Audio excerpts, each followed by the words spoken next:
చూస్తే జగన్మోహన్ రెడ్డి గారు అధికారంలోకి రావడానికి ముందర ప్రతిపక్షంలో ఉన్నప్పుడు యువతకు ఇచ్చిన ప్రధానమైన హామీ, నేను అధికారంలోకి వస్తే ఖాళీగా ఉన్న 2,34,000 ఉద్యోగాలు భర్తీ చేస్తా అన్నారు.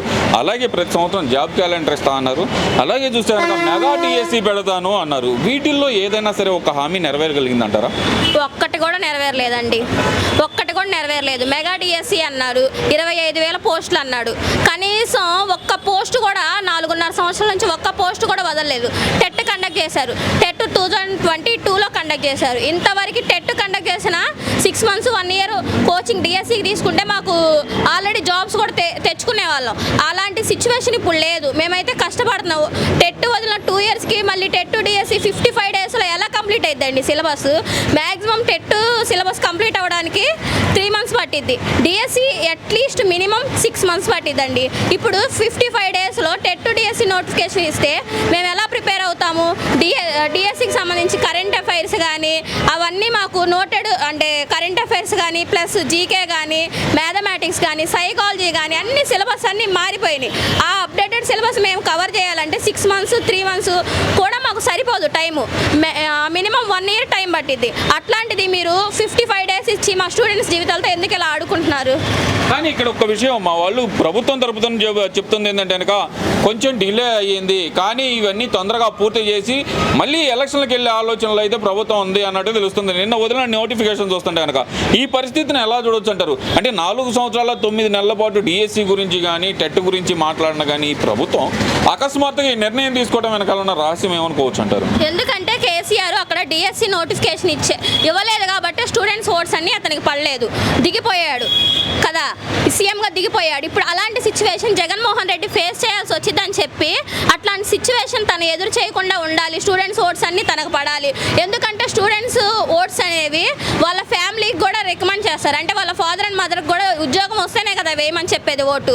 ఇప్పుడు పేరెంట్స్ కూడా ఓటు అనేది డిపెండ్ అయ్యేది ఎవరి మీద? మా స్టూడెంట్స్ మీద డిపెండ్ అయ్యి ఉంది కాబట్టి అరాకొర పోస్టులు వదిలి ఎవరికి అన్యాయం చేస్తారండి? ఇప్పుడు డిఎస్సి చూసుకున్నారంటే ఒక టీచర్ సిస్టమ్ అనేది మన భారతదేశంలో ఎక్కడ ఏ రాష్ట్రానికి తీసుకున్నా కానీ టీచర్స్ వ్యవస్థ లేకుండా స్కూల్స్ ఎలా రన్ అవుతాయి? కొత్తగా స్కూల్స్ కట్టేసేసి దానిలో మంచి పెయింటింగ్స్ వేసేసి బాత్రూమ్స్ కట్టేసేసి మంచి క్లాస్ రూమ్స్ కట్టేసేస్తే టీచర్ లేకపోతే ఎలా స్టూడెంట్ మౌల్డ్ అవుతారు? చెప్పండి, మీకు నాకు ఆన్సర్ చేయండి నాకు.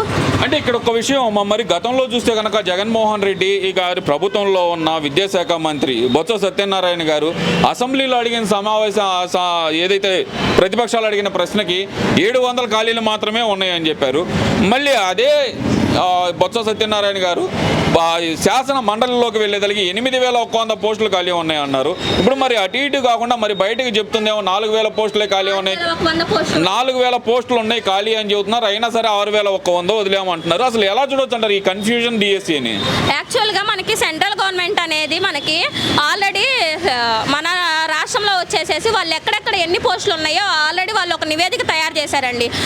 మన రాష్ట్రానికి వచ్చి మినిమం ఏపీలో చూసుకుంటే 50,000 పోస్టుల వరకు చిల్లర ఉన్నాయి సార్. ఇంకొకటి జగన్మోహన్ రెడ్డి 117 తెచ్చాడు సార్. 117 అంటే మనకి ఎస్జిటి పోస్టులు మెర్జ్ చేసేసి హై స్కూల్స్లో కలిపేసేసారు. 3rd 4th 5th classes SGT post అనేవి లేవు. అంగన్వాడీ వాళ్ళకి 1st 2nd LKG nursery conduct చేశారు. దానివల్ల యూజ్ ఏముంది? అంగన్వాడీ టీచర్స్ అనేవాళ్ళు క్వాలిఫైడ్ టీచర్సా? నాకు చెప్పండి మీరు answer.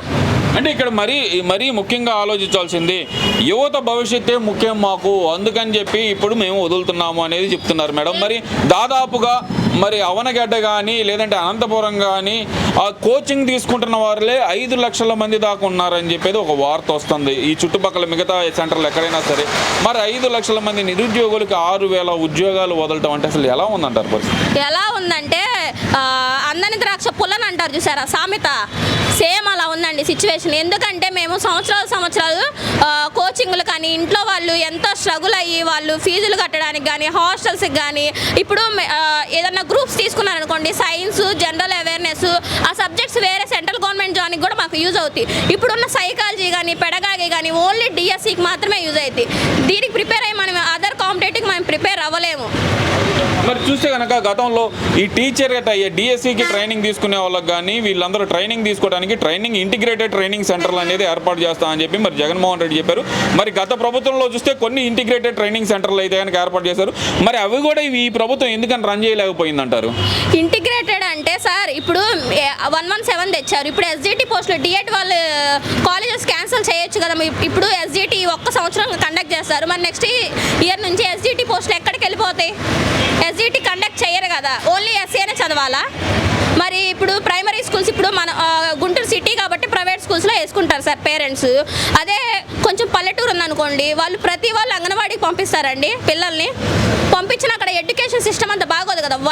1 LKG, nursery, first, second, third, fourth, fifth ఒక క్లాసెస్ ఉంటే తల్లిదండ్రులు కూడా ఓహో స్కూల్స్ ఇంగ్లీష్ మీడియము, మంచి టీచర్స్ ఉన్నారు, మంచి క్వాలిఫైడ్ టీచర్ ఉన్నారు కాబట్టి పంపిస్తారు.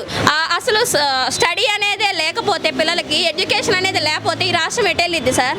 ఒకవైపు ఐబీ సిలబస్ అంటే ఇంటర్నేషనల్ బేస్డ్ సిలబస్ ఒకటి, మరి అలాగే చూస్తే సెంట్రల్ సిలబస్, అలాగే ఇంగ్లీష్ మీడియము, ఇన్ని రకాలలో విద్యా వ్యవస్థలో సమూల మార్పులు తీసుకొచ్చామన్న ఈ ప్రభుత్వం మరి ఉన్న టీచర్లకి ట్రైనింగ్ సెషన్స్ ఏమైనా నడిపిందంటారా, లేదంటే క్వాలిఫైడ్ టీచర్లు అందరూ ఉన్నారంటారా ప్రజెంట్ ఈ విద్యా వ్యవస్థలో? క్వాలిఫైడ్ టీచర్స్ అయితే ఉన్నారు సార్. వాళ్ళైతే డైట్లు కానీ వాళ్ళు పర్ఫెక్ట్గా మెయింటెనెన్స్ చేయట్లేదు. ఎందుకంటే ఆ డైట్స్ అవన్నీ ఉన్నా సరే మాకు పోస్టులు లేక మేము అనదర్ ఫీల్డ్కి వెళ్తున్నాం. ఇప్పుడు నేనున్నాను, టెట్ క్వాలిఫై 96 మార్క్స్ వచ్చినాయి. ఎందుకు ప్రైవేట్ జాబ్ చేస్తున్నాను?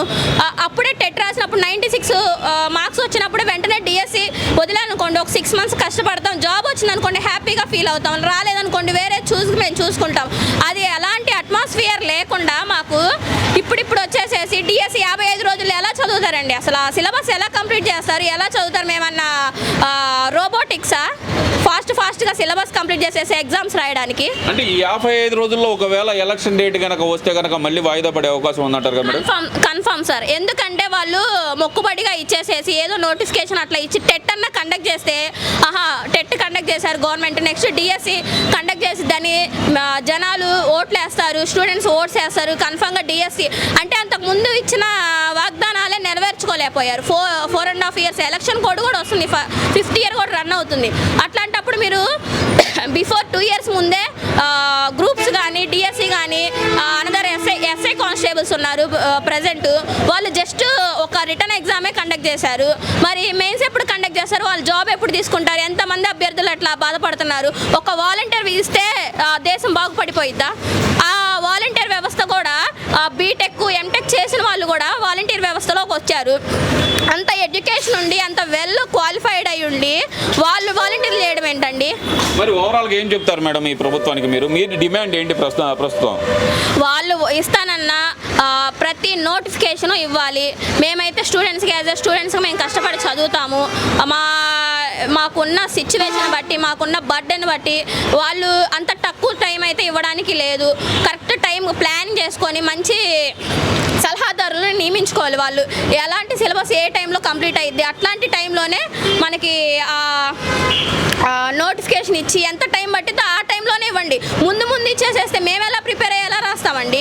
ప్రభుత్వం ఇదే మొండి వైఖరితో ఇదే డిఎస్సి తోటి ఇదే సిలబస్ ఇదే టైం పీరియడ్తో కనుక వెళ్తే కనుక మీ పరిస్థితి ఎలా ఉండబోతుంది? తర్వాత మీ తదుపరి యాక్షన్ అనేది ఎలా ఉండబోతుంది అంటారు మేడం? స్కూల్ సిస్టమ్ అయితే బాగా పాడైపోయిందండి. స్కూల్స్ లేదంటే మన ఎడ్యుకేషన్ అనేది లేకపోతే ఇది ఏపీ కానీ ఏ రాష్ట్రం అయినా సరే కొలాప్స్ అయిద్దండి. ఫస్ట్ ఎడ్యుకేషన్ స్కూల్స్ డెవలప్ చేయడం అంటే టీచర్స్ ఉండాలి. దానిలో టీచర్స్ లేకుండా మీకు ఎడ్యుకేషన్ అనే సిస్టమ్ అయినా బాగా ఇది చెప్పండి నాకు.